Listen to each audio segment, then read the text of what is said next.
Hello and welcome to my Live and Let Die review. Live and Let Die is the 8th film in the James Bond franchise, and here we are at the beginning of a lengthy chapter in the franchise, the start of the Roger Moore era, which would have its highs and its lows. The highest of highs being The Spy Who Loved Me, and the lowest of lows being Moonraker, which is really, really weird when you're considering that those two came one after the other, Spy then Moonraker, so it's weird. But here is the beginning of that, a film that just before I actually go into the actual video, I just want to talk about the backstory with me and this film. It was one of the later films I saw, and then for a long while recently, I hadn't seen it until this rewatch.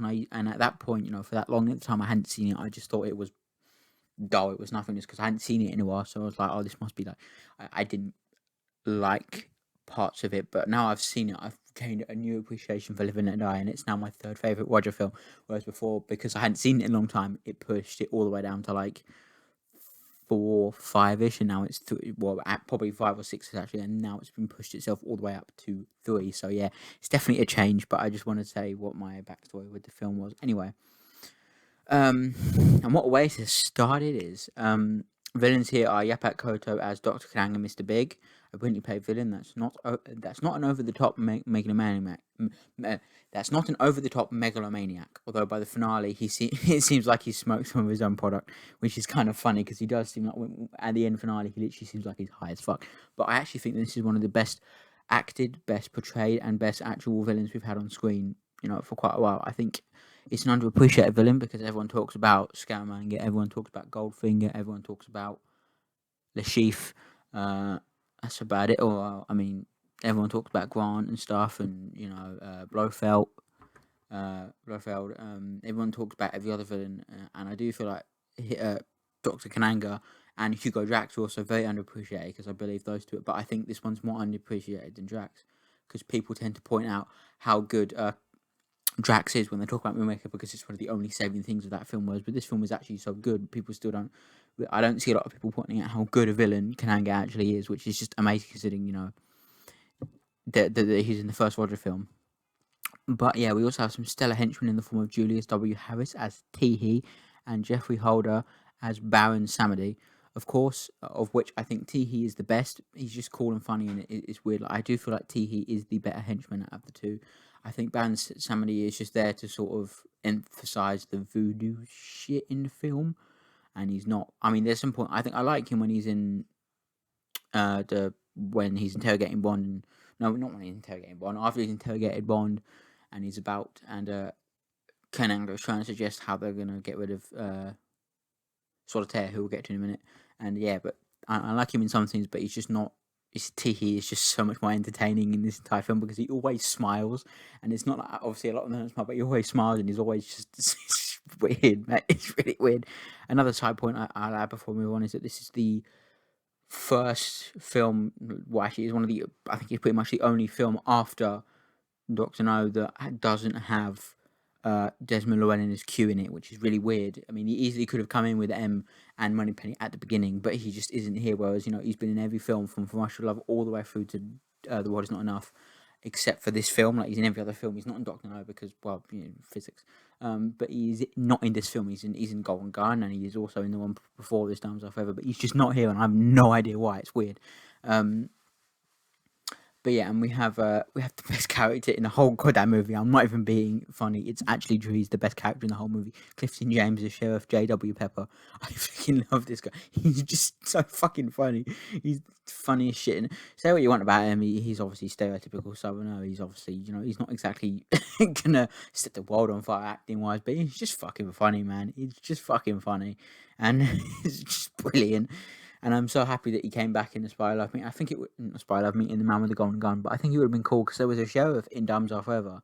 So it would have been cool if we had Sheriff J.W. Pepper there. So we would have had the Sheriff J.W. Pepper trilogy: Diamonds, Live and Let Die, Golden Gun, which are all three very brilliant films if you ask me. So that would be fun. But unfortunately, he wasn't in Diamonds Are Forever, and he came into Live and Let Die, and then he was so funny that I think what I remember reading is that. Guy Hamilton, the director of both films, all three of those films, were actually said that he liked Clifton James quite a lot in Live and Let Die, so he ordered the scriptwriter at the time, Tom Mankiewicz, to then write Sheriff J.W. Pepper into The Man with the Golden Gun. Which, I mean, the excuse for why he's there is not very well done. Why would there be a Louisiana State Police officer on holiday in Bangkok? It's just really stupid. And he is very racist when he gets there, but still, other than that, we'll get into that in the next one. Um, also have David Hedison as Felix Leiter, who does a really good job, and you really believe that this Leiter and Bond would go for a drink after an assignment. Like, he's really believable, and he also would play Felix in my personal favourite Bond film, License to Kill, so it gives that sort of warmth and believability, whereas if they just had John Terry from Living Now that's played Felix Leiter in License to Kill, it would have just been, there would have been no emotional. Obviously, that story had an emotional storyline involving Felix, and the audience needed a face that they would still recognise, and Bond would also have good chemistry with John Terry. There's just nothing there at all. So I think it was a good idea to bring Hedison back. If you ask me, it was either Hedison or Jack Law, but Jack Law would have been way too old at that point. So I think, and Norman Byrne would have been a bit too old as well. So I think it would have been perfect. It is perfect to have Hedison in that film. But we'll get to that film eventually. As you know, I've said it several times. It's my favourite film, so that one's going to be a fat, chunky review. Trust me. The Bond girl this time is the absolutely fucking beautiful. I'm not even joking. She is paying. Jane Seymour as Solitaire. An interesting character. Obviously very sort of, nuanced and very well, not nuanced, but you know what I mean. An interesting character because she's obviously probably one of the younger characters in the Bond franchise that's female at least, which is saying something. But yeah, it's just, she's an interesting character. She is. There's a really weird point in the film where she's clearly escaping with Bond, and then when Bond gets captured again in New Orleans, I believe it is, she just fucking attacks him and says, "Oh, I was in it all along." Well, she didn't exactly say it, but she acts like she was all in it all along when she clearly wasn't. So it's either just before they just as she got out of the car, she's like, "Oh fuck, I've got to think of a reason why," and say, "Oh, I was in it all along," sort of thing, or something like that. It's just really stupid. But anyway, we have music this time was by George Martin, who took over from Roger Moore. From John Barrett. I don't know. There isn't a reason, because I know there's a reason given why he didn't do Spy Who Loved Me. That's because shortly after the release of The Man with the Golden Gun, John Barry moved to America, and obviously when it came to do Spy Who Loved Me, he couldn't come back due to tax reasons and stuff. He couldn't be allowed to come to UK to do the amount of time that was required for the score. So, but there isn't. I don't think there's a reason why. I think it was. I think I heard that because of the amount of money it cost, the music budget they had, the amount of money it cost to actually hire Paul McCartney and the Wings to write the song, and that they didn't realise that Paul McCartney was going to actually wanted to perform it, so they paid BJ Arnu to perform it. So then they had to pay BJ Arnu and Paul McCartney, because Paul McCartney intended to sing it, so they had to pay BJ Arnu for the work she never did, despite the fact she actually recorded the song and it's in the film. And then they paid Paul McCartney to actually write and actually perform the song, so they didn't have much budget left to actually hire John Barry, so they chose the next best person, what people know him as the fifth Beatle, George Martin. I believe that's the story behind it, but don't quote me on that because that's not been proven anywhere. I've just remember hearing it somewhere. I can't remember where it was. But yeah, now this was a score I used to just hate because it was terrible. But as I listened to it more recently, and I bought the CD of it recently, I actually seem to enjoy it a lot more than I used to, and I really love that this film really, really has an emphasis on incorporating the theme song. Like in some places, it's not even like subtly weaved into a different melody. It's literally just "Live and Let Die," the actual drums from the song, they sampled the actual song like directly and put it in, and it's just really, really cool to have that in the film, especially with a song that's so good as "Live and Let Die," which we'll talk about in a minute.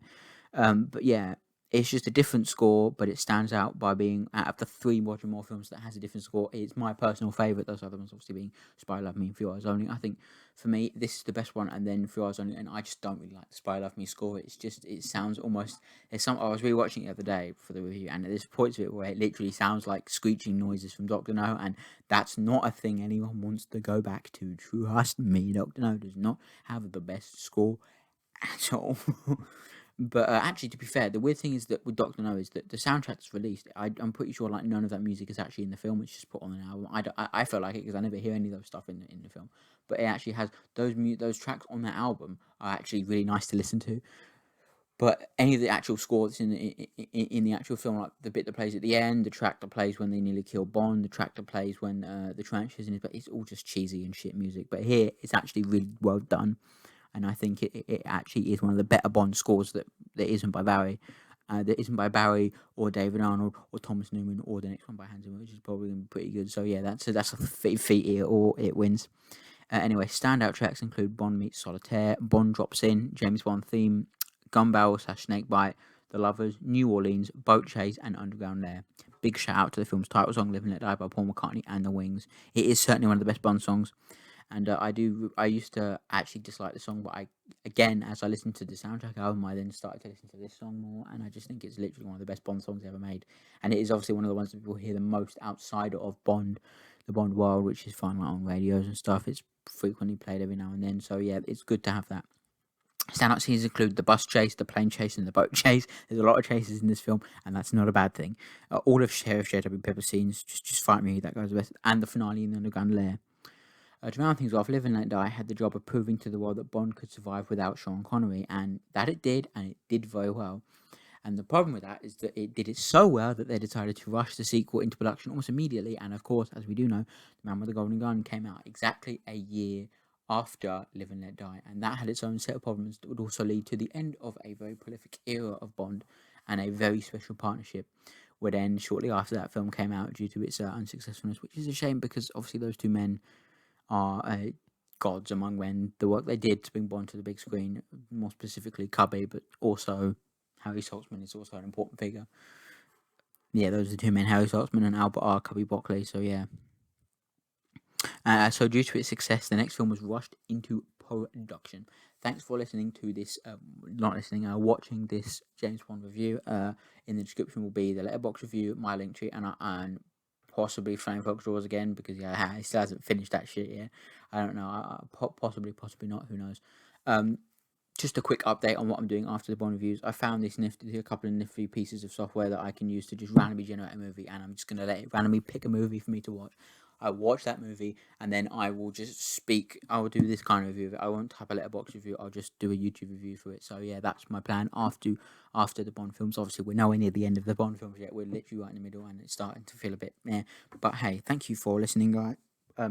Watching, guys. Hit that subscribe button, that like button. I've got a full playlist of all the James Bond reviews as well as my other movie reviews that are twice as shit because my voice sounds like a croaky fucking frog. So don't watch those. Those are cancer. But watch my current ones because they're actually not cancer for once. Somehow they're not cancer. Anyway, thanks for listening. Tomorrow we'll have The Man with the Golden Gun, and this evening I am watching For Your Eyes Only. So yeah, thanks guys for watching and have a good evening. Bye bye.